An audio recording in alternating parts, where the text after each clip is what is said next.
গুৱাহাটীৰ লগত মোৰ এটা খুব পুৰণি সম্পৰ্ক আছে।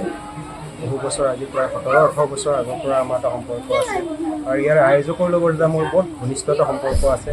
তাৰ উপৰঞ্চি উত্তৰ গুৱাহাটীত যিটো এটা শৈল্পিক পৰিৱেশ আছিলে, আমাৰ অসমৰ প্ৰসিদ্ধ শিল্পী স্বৰ্গীয় ৰমেশ ঘোষ ছাৰ আৰু আমাৰ হেমাংগিনী বৰদলৈ বাইদেউ, তেখেতসকলে উত্তৰ গুৱাহাটীত বহুতখিনি অৱদান দি গৈছে, অসমৰ শিল্প জগততো বহুতখিনি দি গৈছে। তাৰ উপৰঞ্চি আমাৰ উত্তৰ গুৱাহাটীত এটা আমাৰ ঐতিহাসিক আমাৰ এটা আছে, গুৰুত্ব আছে ইয়াতে। গতিকে এনেকুৱা এটা ঠাইত এনেকুৱা এটা শিল্পকৰ্ম অনুষ্ঠান কৰিব পাৰি মই সদায় আনন্দিত হওঁ আৰু আজিও মই লৌৰি আহিছোঁ যেতিয়া মোক তেখেতসকলে আয়োজকসকলে বিচাৰিছে। আগ্ৰহ কেনেকুৱা? ইয়াৰ ল'ৰা ছোৱালী খুব আগ্ৰহ আৰু ইয়াত বহুত প্ৰতিভাৱান। আপোনালোকে দেখিছে ইমান সুন্দৰকৈ মানে সিহঁতে চিত্ৰকৰ্মবিলাক কৰিছে।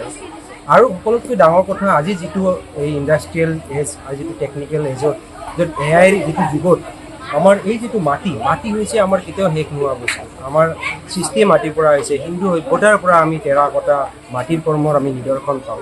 এই সময়ত যিটো সময়ত মানুহে প্লাষ্টিকৰ এজত গৈছে, সেই সময়ত মাটিৰ যিটো কৰ্মৰ খুবেই এটা গুৰুত্বপূৰ্ণ এতিয়া ভূমিকা আছে আৰু ইয়াৰ দ্বাৰা শিশুসকলৰ সৰ্বাংগীন উন্নতি হয়, সৰ্বাংগীন বিকাশ হয়। গতিকে তেখেতসকলে আয়োজকসকলে এই গ্ৰীষ্মকালীনৰ শেষ সময়ছোৱাত যিখিনি টেৰাকটা আৰু মৃন্ময় শিল্পৰ টেৰাকটা কৰিছে, এইটো ভাবোঁ এই গোটেইখিনি ল'ৰা ছোৱালীক আৰু এই অঞ্চলটোকে এটা ফলপ্ৰসূ এটা অৱদান দিব আৰু এইখিনিয়ে মই আশা কৰোঁ।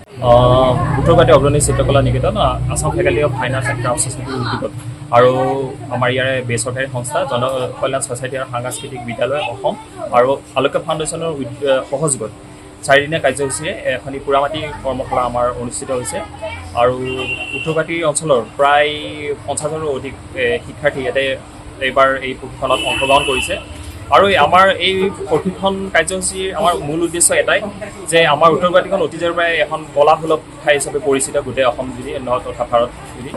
আৰু আমি বিচাৰোঁ নৱপ্ৰজন্মই যাতে এই উত্তৰসূৰী হিচাপে এই কলা সংস্কৃতি আগুৱাই লৈ যাব পাৰে। আমাৰ সেই উদ্দেশ্যলৈ আমি প্ৰতি বছৰে বিভিন্ন অনুষ্ঠান আমি আগবঢ়াই অনুষ্ঠিত কৰোঁ আৰু এইবাৰ আমি টেৰাকটাৰ যিটো শিল্পকৰ্ম থাকে আমি তাৰে এটা কৰ্মশালা অনুষ্ঠিত কৰিছোঁ 4 দিন।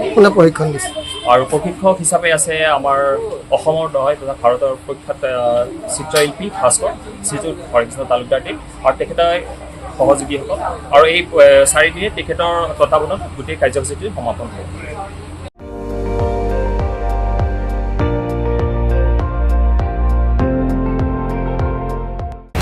আপুনি চাই আছে ND24, সৰ্বশ্ৰেষ্ঠ নহয় সৰ্বোত্তমৰ দৌৰ।